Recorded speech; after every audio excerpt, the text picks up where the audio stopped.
finna put this fire out. Only one that could put this fire out is Stephanie White. And we're going to deal with her in another video later on. But with that being said, let's listen to Colin Cowherd turn into the WNBA, bro, because he is letting it be known the hate that this young lady is getting is just ridiculous. Let's listen to him, man. So Caitlin Clark, third season in the WNBA, has already set the record. She had another game in which she had at least 20 points and 10 assists. Colin Cowherd has stepped back onto the Caitlin Clark bandwagon and has not been shy about calling out her critics. NBC broadcaster Kate Scott also jumped into the conversation, publicly pushing back at the WNBA for appearing to sideline Clark's accomplishment, while constantly putting a spotlight on her ball-handling mistakes. Cheryl Swoops spent much of last season hammering away at Clark's turnovers, and several other voices in the sports world have made a habit of finding fault with her game. What none of those critics can argue against, though, is that Clark currently sits at the top of all WNBA players in scoring, and the MVP conversation has completely shifted in her direction. A recent poll had Clark finishing second behind Aja Wilson in the MVP race. That picture looks very different now, with Clark playing at a level that has made the entire discussion worth revisiting. The question of who can slow her down right now does not have a clean answer, except perhaps head coach Stephanie White, whose decisions continue to draw scrutiny. Cowherd made his position crystal clear. Has already set the record. She had another game in which she had at least 20 points and 10 assists. And I have been saying when she broke into the league, people said her comp is Steph Curry. Now, I think stylistically, the way she plays her game has got some Steph Curry. I think, though, in terms of an iconic player, she's more Michael Jordan. So Jordan. What did he say? Michael Jordan. Y'all just heard him, right? Y'all just heard Colin say, y'all talking about Steph Curry. She's Michael Jordan, bro. Haven't I been saying? The comparisons people made when Clark first arrived, calling her the female Steph Curry, have aged, and not in the way many expected. In Cowherd's view, the stylistic similarities to Curry are real, but the overall profile of Clark's career trajectory resembles Michael Jordan far more closely.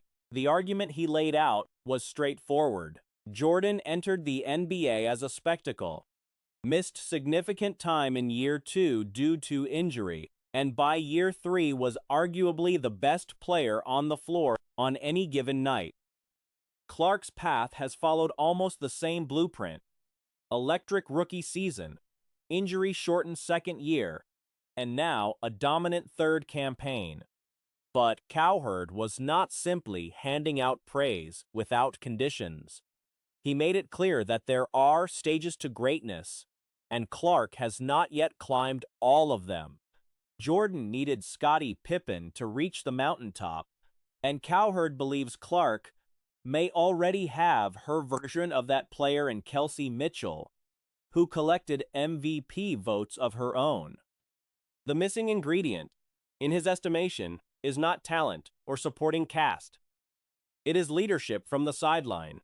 Y'all talking about Steph Curry. She's Michael Jordan, bro. Haven't I been saying for the last 3 years she's Michael Jordan? She's Michael Jordan. Did we not just see her make a clutch 3 with the game on the line? Long distance, in traffic. Michael Jeffrey Jordan. I've been saying that. She's female Michael Jordan. Period. Jordan walked into the NBA. He was rookie sensation. He drew a direct comparison between Clark and Taylor Swift's career arc, pointing out that the self-titled debut album was remarkable, but the world truly sat up when Fearless arrived. Clark has delivered the debut. The next album is what everyone is waiting on. The coaching situation is where the conversation got pointed. Cowherd stopped short of saying Stephanie White is the right person to guide Clark to a championship. The parallel being drawn by many observers is that Clark needs her Phil Jackson, someone who can unlock dimensions of her game that have not yet been seen at the professional level. The name that keeps coming up in that role is Lisa Bluder, Clark's head coach at Iowa, who many credit with building the environment that turned Clark into a generational talent. Under Bluder, Clark became who she is. Period. Jordan walked into the NBA. He was a rookie sensation. Year 2, he got hurt. Year 3, he was like the best player in the league, arguably, and he then needed his Pippen, got it in year 4. So Caitlin comes into the league, rookie sensation. Year 2, last year she's hurt. Year 3, okay, her stats are great again. When is she going to start winning at the next level? She has not won a playoff series yet. And so my take is she has her Pippen. Kelsey Mitchell was a player that... The argument being made is that Indiana's front office should exhaust every option available to bring Bluder out of retirement and put her back alongside Clark in a professional setting. Cheryl Miller has also been mentioned as someone capable of filling that role effectively.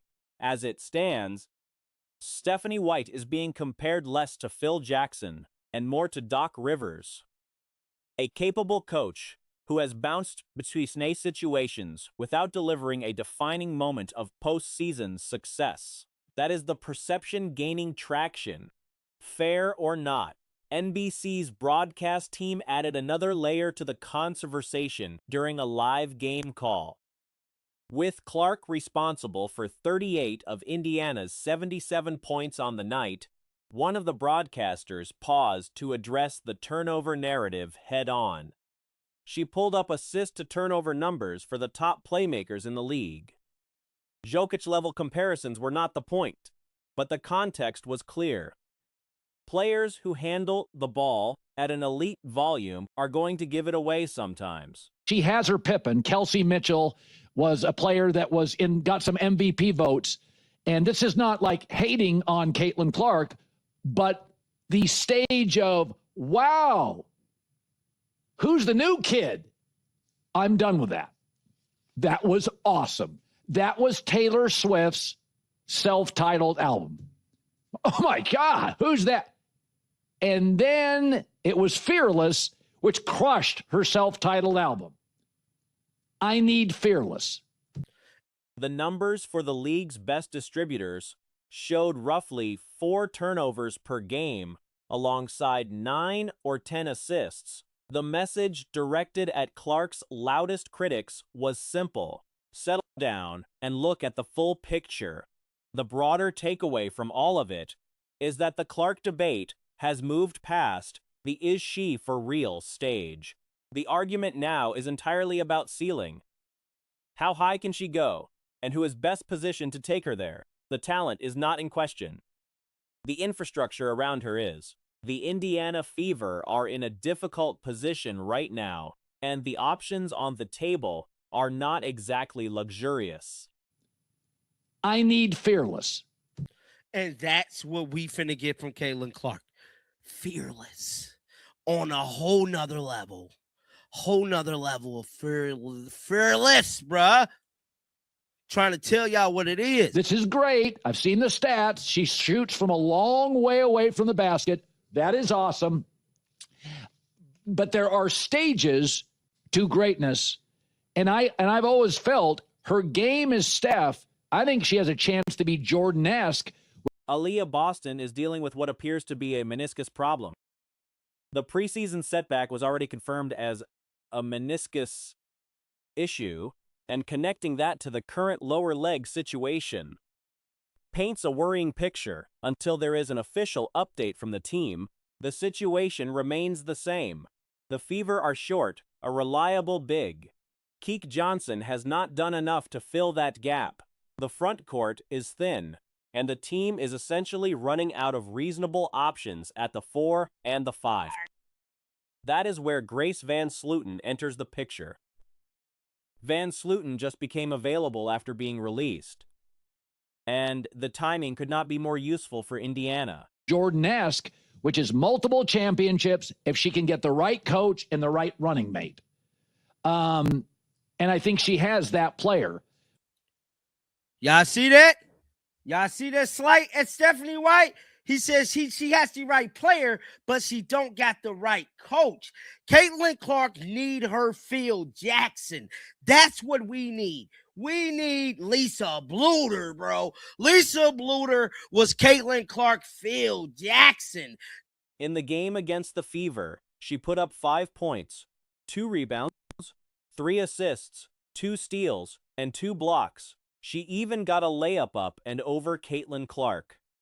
She was guarding Kelsey Mitchell on the perimeter. That is not a simple assignment. She stands at 6'3", moves well for her size, and brings real athleticism to the table. She was projected to go 10th overall in several mock drafts ahead of the draft. For reasons that remain unclear, she fell all the way to the 3rd round. That does not change what she is as a player. Jackson. That's why everything was so good in Iowa. That was her Phil Jackson. The Indiana Fever front office need to do everything in their power to get Lisa Bluter to come out of retirement and coach Caitlin Clark again. She knows the inner, outer workings of Caitlin Clark. She know how to type into her game, and she know how to take Caitlin Clark to levels we've never seen before she went to Iowa, bro. Until she pushes the floor, finds the open shooter, and plays with energy. In the game against the Fever, she handed out more assists than KK Timpson has managed across her entire career. She also blocked Timpson twice on a single possession. The cost to bring her in? Releasing Shekinna Strickland, who has logged 3 minutes of court time this season. 3 minutes. There is no trade to engineer, no complicated roster math to work through. The Fever need to just find anybody. KK Timpson's not very good. They need to find anybody that can play the 4 or the 5. At the same time, you have now got Grace Van Slooten, who is available, and I thought was really pretty decent against the Fever last night. 5 points, 2 boards, 3 assists, 2 steals, 2 blocks. Got a nice layup over Caitlin Clark. It is a straightforward swap that asks for nothing of real value in return. Her recent track record backs up the argument further. At AmeriCup with Team USA, Van Slooten led the squad in minutes during the final against Brazil. She was ahead of Olivia Miles, Hannah Hidalgo, Maisha Hines-Allen, Ryan Howard, Nia Clouden, Kennedy Smith, Joyce Edwards, a player projected to go top 3 in 2028, and even Aliyah Boston in terms of playing time. She finished as the team's top player in plus-minus as USA won by 8 points. That is not a coincidence. Seattle picked her up and then cut her, not because of anything she did wrong, but seemingly because they never had a real plan for her. Over Caitlin Clark as well, and looks athletic. She looks athletic. She's guarding Kelsey Mitchell here on the perimeter. Like, that's not an easy shot for Kelsey to make. And again, this is a 6'3", good rebounding big. Like, she's quick. Like, she is big. She's fast. She's super. Like, she is somebody that was seen as a high-level prospect. She was mocked at 10 to Indiana in a couple of mock drafts, and then just fell to the 3rd round for some reason. The Fever, meanwhile, are sitting there without a functioning front court and passing up a chance that is sitting right in front of them. The alternative is keeping Shatori Walker-Kimbrough, a 30-year-old guard standing 5'9", who averaged 1 point per game last season and has barely touched the floor this year. The question is not whether Van Slooten would improve the team. She clearly would. The same is true of several other players Indiana has passed on. Aja Blackwell, Sakaya McCory, Aaliyah Mazie, and others. Each of those moves would have made the team better. None of them happened. Michaela Timpson is also dealing with what looks like a concussion. Mock drafts, and then just fell to the third round for some reason. But she is a big athlete who's strong. Isn't KK Timpson level of like not having a breeze what's going on. Like, she had more assists in this game than KK Timpson has had in her career. She also swatted KK twice on one play. Like, Grace Van Sloten is not, like, look, she's not the greatest player in the world. But the fact is that someone has to sign her. Somebody has to sign her. And this is a player that has... That leaves Maisha Hines-Allen and Monique Billings as the front court options. Last season, Shatori Walker-Kimbrough only got minutes because two guards went down with injuries. Van Sloten would not need any special circumstances. She just needs a roster spot. The numbers on this are hard to argue with. About 75% of players selected in the 2026 WNBA draft have already been activated and seen game time across the league. Jasmine Boyd, who the Fever own the rights to, Asmon B, has not been activated at all, not even as a depth option. Other teams, from Chicago to Connecticut, gave their draft picks legitimate opportunities. The fact is that someone has to sign her. Somebody has to sign her. And this is a player that has, in my opinion, more potential than a... like, she's pushing the floor, kicking the shooters. She's 6'3". She's 6'3", and she's on a 4-year minimum. 4-year minimum. Like, this is a player that is now being waived. That you can get all... You want to know what the cost to get her is? The cost to get her is waiving Shatori Walker-Kimbrough. The Fever did not. The answer here is straightforward. A 6'3" athlete who plays hard, understands the game, and will not stand frozen while opponents run free. That is the standard being set. That is not a high bar. Van Sloten clears it. The roster spot is available. The decision should not be a difficult one. Waiving Shatori Walker-Kimbrough, who has played 3 minutes this season. Who has played 3 minutes this season. It is realistically, that's all it is. They don't have to trade anything. They don't have to make anything work like they would have had to with Sika Kone. And if you want to say, oh, you know, I'm saying everyone's the perfect player. Look, tell me I'm wrong with this statement. Wrong with this statement. A person who can play the 4 and 5 and can run and isn't KK Timpson level of clueless on the floor. That's all we're asking for. All we're asking for is somebody that is 6'3" plus and plays hard. And won't stand on the halfway line pointing at somebody as their player runs in an open layup. That is all we have to know. That's all we need. That's all. No. That's all we need. That's all we need. And the cost of this is cutting Shatori Walker-Kimbrough, who is not in the rotation, who's a 30-year-old, 5'9" guard who averaged 1 point per game last year. And for people being like, oh, you know, and I stand by this. If the Indiana Fever had said, and okay, maybe they won't cut Shatori Walker-Kimbrough because it's her birthday. I don't care. Had said, and okay, maybe they won't cut Shatori Walker-Kimbrough because it's her birthday. I don't care. I actually don't care. Happy birthday, Shatori. It's not your fault. It's not your fault that the Indiana Fever signed you. But we also have to take into account Grace Van Sloten started for Team USA in AmeriCup. She was a starter for Team USA in AmeriCup. She had 8 points in the final against Brazil. Like, she was going toe-to-toe with Camila Cardoso in this game. And again, a team of college players. But